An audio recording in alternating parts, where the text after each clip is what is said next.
Привет, товарищи! It is I, TRZ Plays, and I'm going to talk about the Tier 7 Soviet battleship Lenin, arguably one of, if not the rarest battleships you will ever see. Now, enough about the basics of the introduction. Let's talk about Lenin's history, which can be summarized in 3 words, and that is did not exist. Lenin in particular was never laid down, nor was it ever built. The main idea for Lenin was a blueprint ship that was meant for the Baltic Sea. And even then, that didn't even go anywhere because the project was dropped and was instead given over to the Sovietsky Soyuz. Hence why Sovietsky Soyuz and Lenin used the same caliber guns and fulfilled a similar role. Apologies for my speech impediment. Now, enough about the history, which frankly this thing never had. Let's hop on to the commanders. Notice how I say commanders because you can run 2 builds. Let's talk about Galler. Now, Galler is a commander I personally protest the existence of because I don't like playing Soviet battleships at range. But from tier 6 onwards, and even in Ismail, he's pretty useful. Now, let's talk about the inspirations. Cunningham and the Yachino, sorry. Both of them are for shell grouping and, in turn, help with the Soviet battleship gimmick of having better accuracy at around 11 to 12 kilometers, if I recall correctly. And they will help out your battleship's accuracy. His base trait, Flaming Arrow, useful on the British. I rarely if ever use HE on my battleships, especially my Soviet ones. First skill, Flammable Cannoneer, because you need that range if you're running Galler. Plus the grouping also to help out with your accuracy in your attempt to turn Lenin into the Death Star laser. But the downside with running Flammable Cannoneer is that you will end up becoming a Thanksgiving turkey pretty quickly because of the risk of catching fire is 30%, which means you'll get set on fire a lot. Let's talk about Crisscross. Crisscross increases your gun traverse speed, which is useful on a Soviet battleship. And if necessary, you basically get a built-in Kedrov. Not as effective as Kedrov, but still a built-in Kedrov nonetheless. Now, here comes the sacrifice. You have to pick between Volunteer and Marksmanship. Personally, I'd go for Marksmanship if I'm running Galler. But Volunteer is still good regardless, because those 2 Damacon charges help with your survivability a lot. And since you have limited Damacons, you have to use them wisely. You can't just set one fire and put it out. No.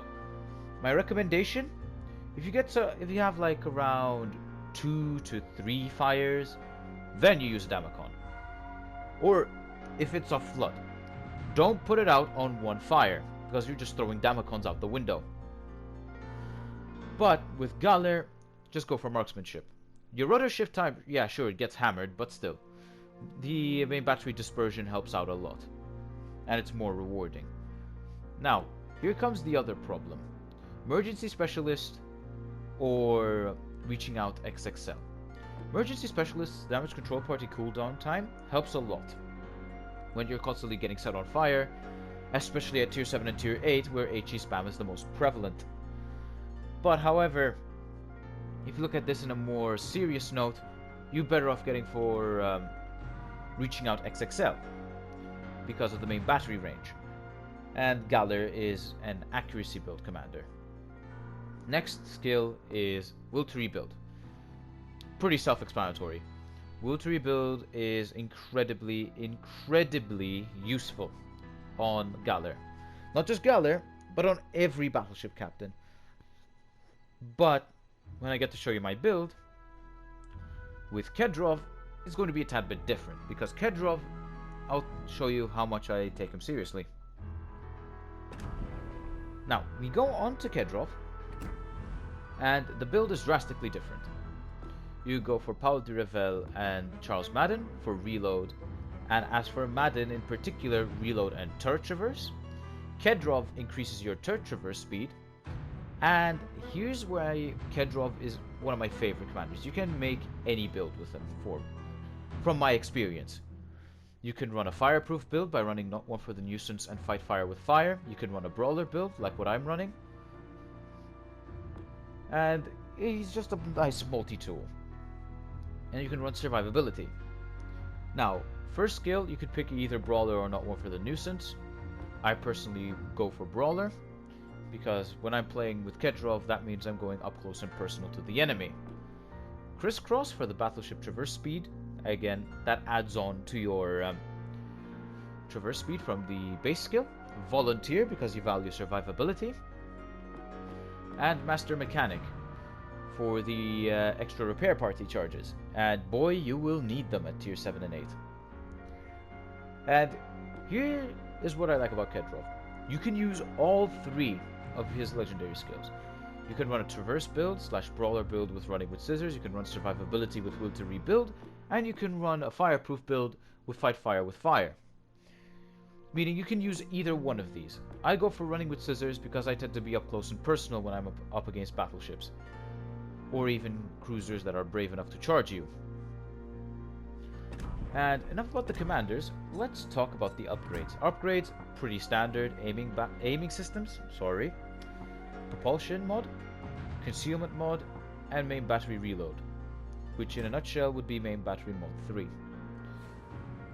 As for loadout, go for spotter plane, because nobody uses secondaries on Russian battleships, and failing that, the fighter plane is just forgettable. I personally forget the fighter plane even exists. But in reality, just go for the spotter, you'll be safe. Armor-wise, let's talk about the armor.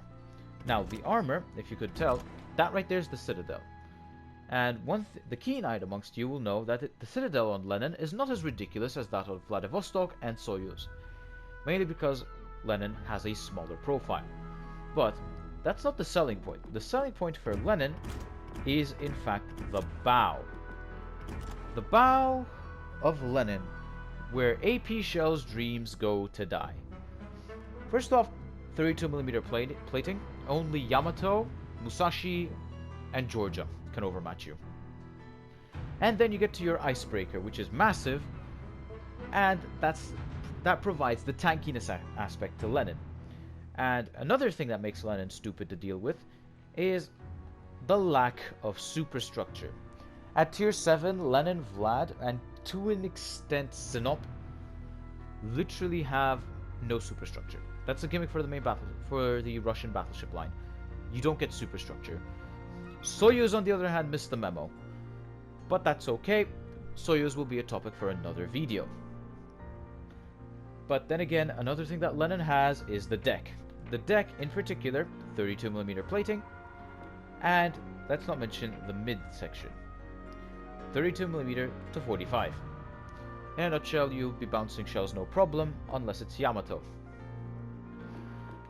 Main battery, honestly for Lenin, the turrets are pretty squishy. And I've had my middle turret knocked out multiple times on Lenin, so be cautious with it. And let's talk about the strategies I recommend. Now, for Lenin, if you couldn't tell, is a forward-facing battleship. And my recommendation for Lenin is the corridor. Now, what is a corridor? The corridor strategy is useful on Lenin, on Strasbourg, Dunkirk, Jean Bart, Richelieu, any battleship that has forward-facing artillery. You find an island, a strategically placed island, and you park up next to it so you can cover both flanks. I do that with Lenin on maps like Tears of the Desert and Two Brothers. And you'll be a pretty big nuisance to try and squeeze out. The only thing that would probably kill you would be either, again, Yamato, Musashi, Georgia, or a destroyer. That's about it. Another thing that would kill you is probably HE spam. But HE spam kills everything because it's HE. Armor doesn't protect from fires. But my recommendation for, not just for Lenin, but for any forward-facing artillery battleship, is build up a corridor. Find a strategic island so you don't get caught in crossfires, but you can fire from both sides. And I hope the guide was useful. This is the Soviet Battleship Lenin, and enjoy the gameplay I have prepared for you guys. See you in the next video.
instead.